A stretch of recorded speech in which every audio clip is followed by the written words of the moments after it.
Hi everyone, I'm Lucy, your English teacher for today English Sense Conversation. We have an interesting dialogue ahead that will help you understand some key differences between renting and leasing, which are important terms you'll often come across in real life. You'll also hear some useful everyday phrases that will make your English sound more natural. I want you to listen carefully and think about how these terms are used in different situations. So, let's dive in and see how it all works. Dad, I heard someone talking about renting and leasing a car. Aren't they the same thing? That's a great question, Mia. Actually, renting and leasing might sound similar, but they're quite different. Do you want to know the main differences? Yes, please. It sounds like one of those grown-up things that I should probably understand, right? You got it. So, when you rent something like a car or an apartment, you usually use it for a short period. For example, if we rented a car for a weekend trip, it's like borrowing it for just those few days, and we give it back when we're done. Kind of like borrowing your clothes and then returning them after I spill juice on them? Well, except with renting, they expect you to return the car without any juice stains. But yes, you've got the right idea. I'll try my best, but no promises. So renting is just for a short time? Exactly. Think of it like staying at a hotel. You stay for a night or two, pay for those nights, and then you leave. You don't own the hotel room and you only use it for a little while. Got it. So how is leasing different? Do you get to keep the car longer without worrying about juice stains? Yes, you can keep the car for longer, but you still have to keep it clean. Leasing is more like a long-term rental.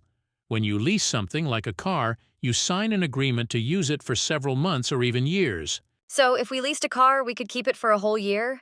That's practically forever in kid years. Pretty much. The lease could be for 1, 2, or even 3 years.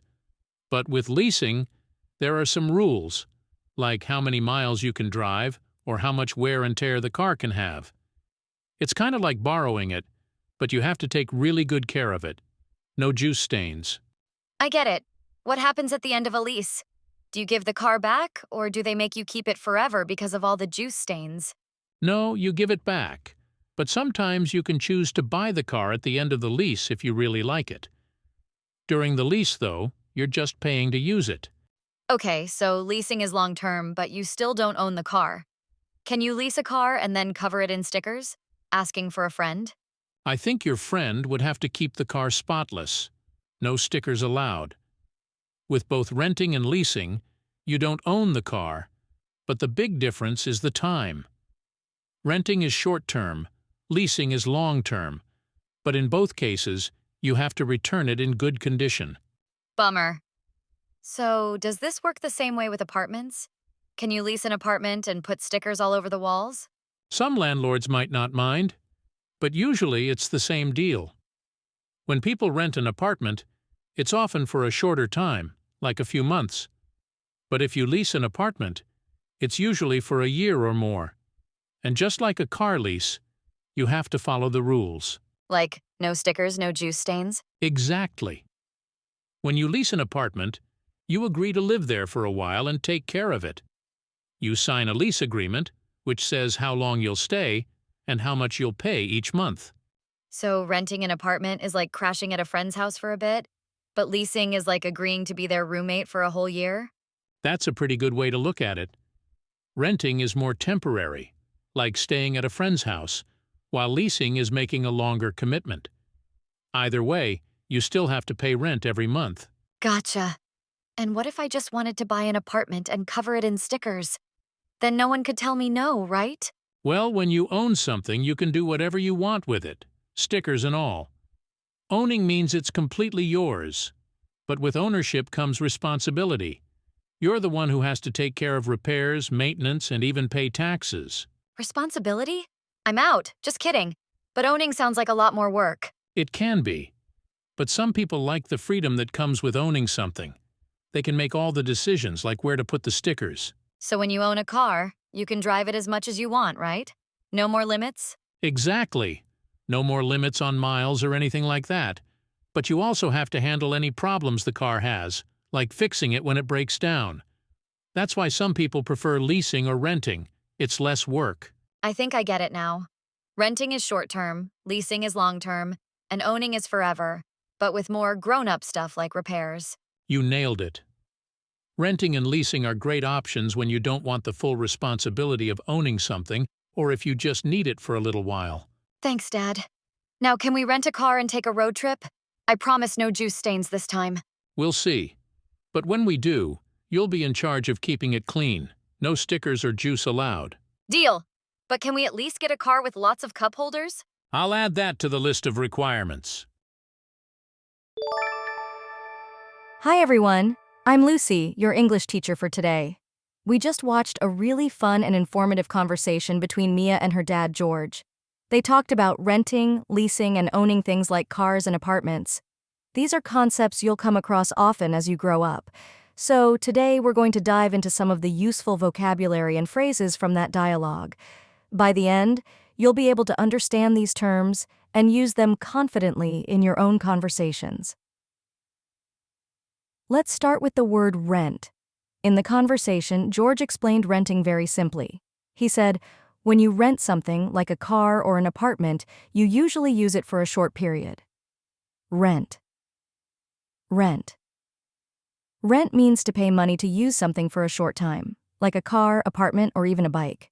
For example, if you're going on vacation, you might rent a car. Another example is, when you want to stay in a city for a few days, you might rent an apartment. You pay to use it for that time and then give it back. It's pretty simple once you understand it. Renting is super common when you don't need something permanently. Many people rent cars for trips or rent apartments when they don't want to buy a house. Renting is great when you need flexibility without the long-term commitment. And the best part? You don't have to worry about maintaining the thing you rent for a long time. Next, let's talk about lease. George explained it when he said, leasing is more like a long-term rental. Lease. Lease. Leasing means using something for a longer time, like a year or more. For example, many people lease cars for 2 or 3 years. Another example is, when you lease an apartment, you agree to stay there for a year or more. You don't own it, but you can use it for a long time. Leasing is great for people who need something for a longer period but aren't ready to buy. It's common for cars and apartments. What's interesting is, at the end of a lease, you can sometimes choose to buy the thing you leased. That's an option if you really like it and don't want to give it back. Another important word from the dialogue is agreement. George mentioned it when he said, you sign an agreement to use it for several months or even years. Agreement. Agreement. An agreement is a formal decision between two people or groups. For example, when you buy a house, you sign a purchase agreement. Another example is, when two countries make a trade deal, they sign an international agreement. These agreements clarify the rights and responsibilities of both sides. Agreements are everywhere in life. Whether it's buying a house, signing a trade deal, or starting a new job, agreements help ensure that both parties understand their responsibilities. It's crucial to understand every detail of an agreement before you sign it. Remember, always read carefully to avoid potential issues later. Let's look at short-term next. George used it when he said, renting is short-term. Short-term. Short-term. Short-term means something lasts for only a little while. For example, if you rent a car for 2 days, that's short-term renting. Another example is, when you stay at a hotel for a week, that's a short-term stay. Short-term is always temporary, something that doesn't last long. Short-term plans are great when you don't want a long commitment. Sometimes we need short-term solutions, like renting a car for just a weekend. Many students take short-term courses during the summer to learn new skills quickly. So, whether it's a job or a vacation, you'll often hear this word in daily life. On the other hand, we also have long-term. In the conversation, George said, leasing is long-term. Long-term. Long-term. Long-term means something lasts for a longer time, like months or years. For example, if you lease a car for 2 years, that's long-term leasing. Another example is, when you go to school for a long-term degree, it could take several years. Long-term means you're making a big commitment to something for a long period. Long-term plans are important when you're thinking about the future. People often make long-term investments or set long-term goals. A long-term job means you're thinking about your career, not just short projects. It's always good to balance both short-term and long-term plans in life. Now, let's talk about give back. George mentioned it when he said, "We give it back when we're done." Give back. Give back. Give back means to return something to where it belongs. For example, when you borrow a book from a library, you need to give it back after you finish reading it. Another example is, when you borrow a friend's toy, you should give it back when you're done playing with it.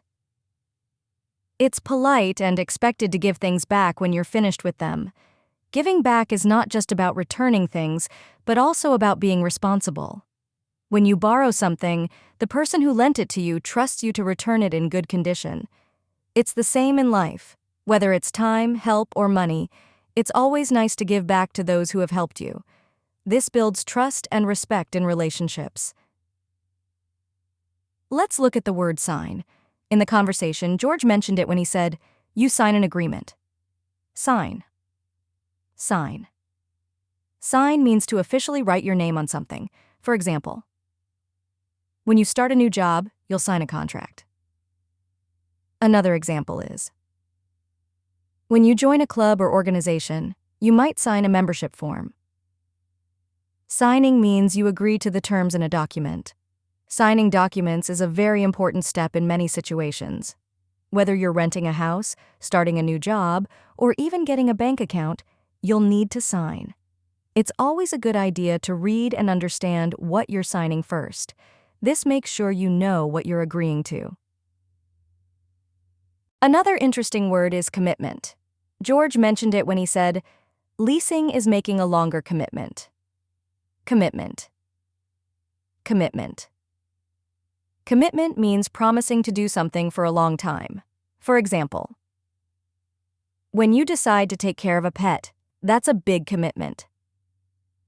Another example is, when you sign up for a 1-year gym membership, you're making a commitment to exercise regularly. Commitments can be exciting, but they require responsibility and dedication. Commitment is important in many areas of life. It shows that you are dedicated to something and willing to see it through. Whether it's a job, a relationship, or a hobby, being committed helps you grow and improve. It also shows people that they can count on you.